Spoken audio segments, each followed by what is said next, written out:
Because if you don't flaunt it, who's going to know you're homosexual or not, you see? What they wanted to do was to flaunt it and to not lose their jobs because of it.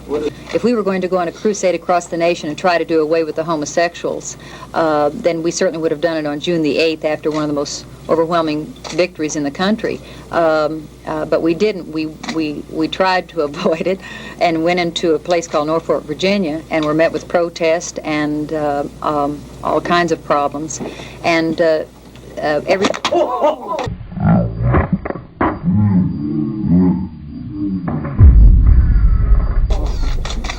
Security agent, security agent. No, let him stay. No. Let him stay.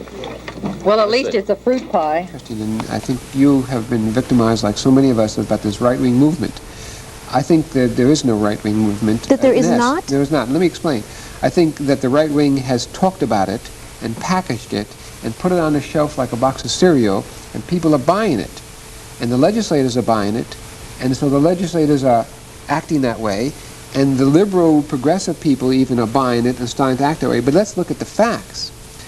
We've seen 4 states, cities throw out gay rights bills. So now 38 cities have them. 5 years ago, none.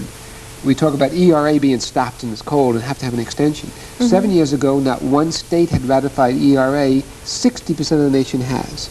We talk about marijuana. The state of Mississippi. Mississippi has almost decriminalized marijuana.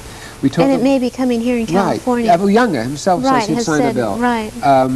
We talk about the Convention of Conventions in Houston last year, the Women's Convention, which was the most exciting thing, and we came out of there. And finally, I guess if you want to sum it up, and this is going to come out a little wrong, but Richard Nixon is in exile and Harvey Milk is in City Hall. But what I'm saying is the right movement has talked about it so much that people are buying it. When in essence, what has happened is that we've gone, the progressive liberal movement of this nation, of the human rights movement, has gone 6 steps forward and 1 step backwards. But this is so much different from all the other, the Dade County initiative, which was a repeal of a... This is actually this denying is not people's a repeal. rights. This is actually the first time in this nation we've gone after a group who already had rights. And it comes right after Proposition 13. You can't compare the two. Proposition 13 was an economic issue that cuts across all lines. But people are fed up. They want order to their society. No, they don't. People are not fed up. There are certain people who are bigots, who are racists, who are fed up.